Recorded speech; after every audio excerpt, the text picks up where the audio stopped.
Bismillahirrahmanirrahim. Masalah berjabatan tangan. Yang kita perlukan adalah apa kata ulama. Kalau hadis Nabi SAW adalah sangat jelas. Li ayyuta'ana ahadukum bimikhyati min hadin khairun lahu min an tamassa imra'atan la tahillu lahu. Untuk ditusuk kepalamu dengan besi itu lebih bagus daripada harus menyentuh tangan wanita yang bukan mahram, tidak halal bagi, bukan istrimu dan bukan mahram. Banyak riwayat. Kemudian kejadian yang ada pada Nabi SAW, Nabi membaiat para wanita, akan tapi Nabi tidak berjabatan tangan.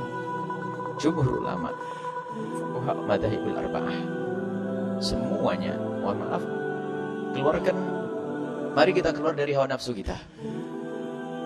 Mungkin kita adalah termasuk orang yang masih bersalaman, atau orang tua kita, atau guru kita. Kalau kita bicara tentang kebenaran, keluarkan dulu. Kita ingin melihat kebenaran. Adapun setelah itu, kita tinggal menyadari saja, lalu mohon ampun kepada Allah Subhanahu Wa Taala. Bicara para ulama, madzhabul arba'ah, 4 mazhab semuanya mengatakan bahwasanya bersentuhan kulit, berjabatan tangan ini adalah hukumnya haram. 4 mazhab semuanya. Kecuali kita buat mazhab baru lagi nanti.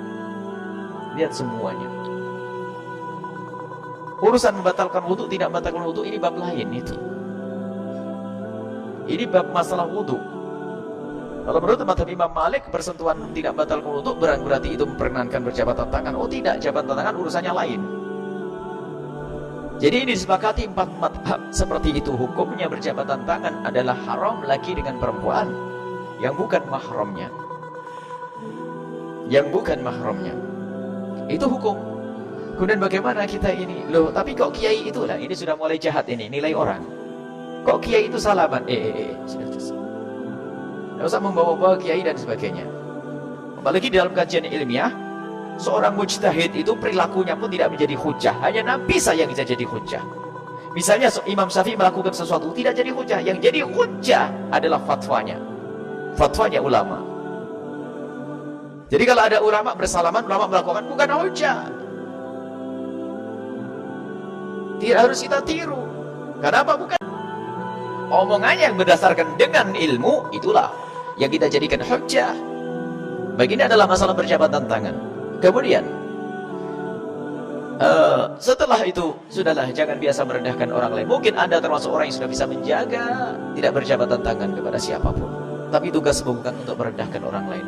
Sebab di dalam beragama itu tidak ada yang sempurna. Ada yang sesaat orang kurang ini, kurang itu, kurang ini. Cuman ayo kita setiap hari membuat peningkatan. Lah, tidak gaul nih, kalau siapa bilang tidak gaul? Banyak orang tidak berjabatan tangan, kawannya banyak.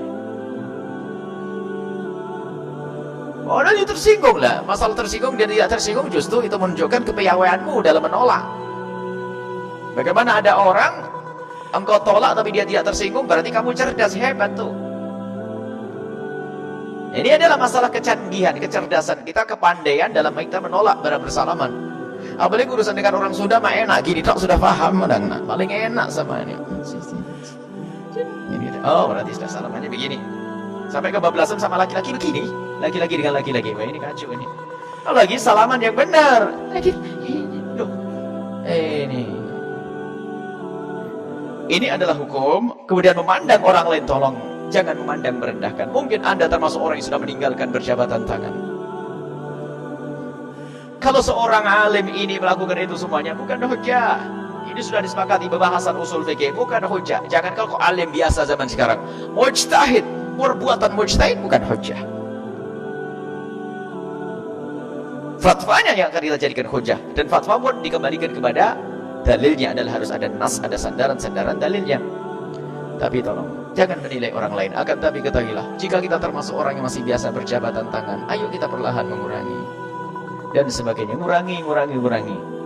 Ada sebagian menganggap salah kalau Buya menghindari jabatan tangan alasan, oh Buya mau sholat ya takut butal wudu. Oh bukan, biarpun saya tidak mau sholat, tidak salaman saya. Tidak ada yang marah, alhamdulillah. Ada, insya Allah ibu marah dengan saya, kayak marah kayak tidak mau datang ke sini. Tidak ada satupun yang pernah salaman.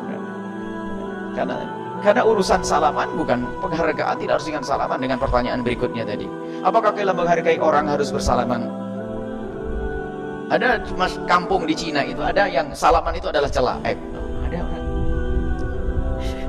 bersalaman itu adalah aib dan celah, ada.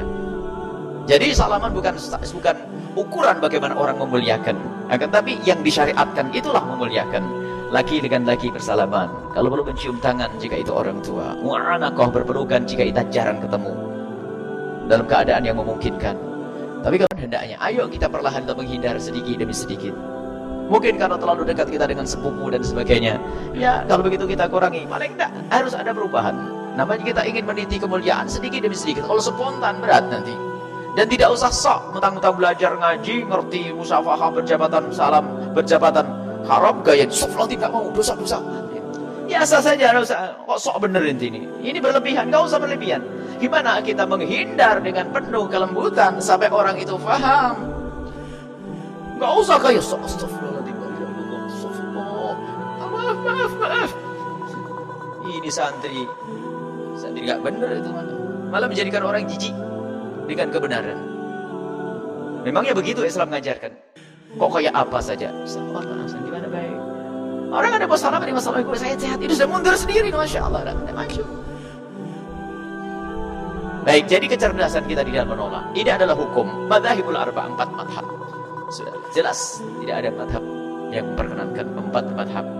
Ada pun fatwa beberapa orang atau yang dilakukan oleh sebagian orang, kok masih bersalaman, itu ketahuilah mungkin saja kita tidak tahu apa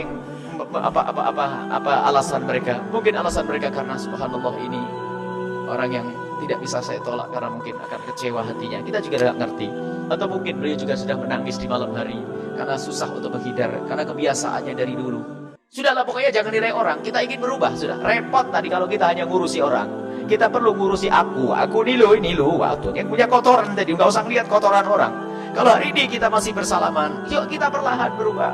Mungkin setiap hari saya bersalaman dengan 7 orang. Pertama adalah tetanggaku yang ini. Besok saya kurangi 5, minggu depan 2, akhirnya setahun bebas.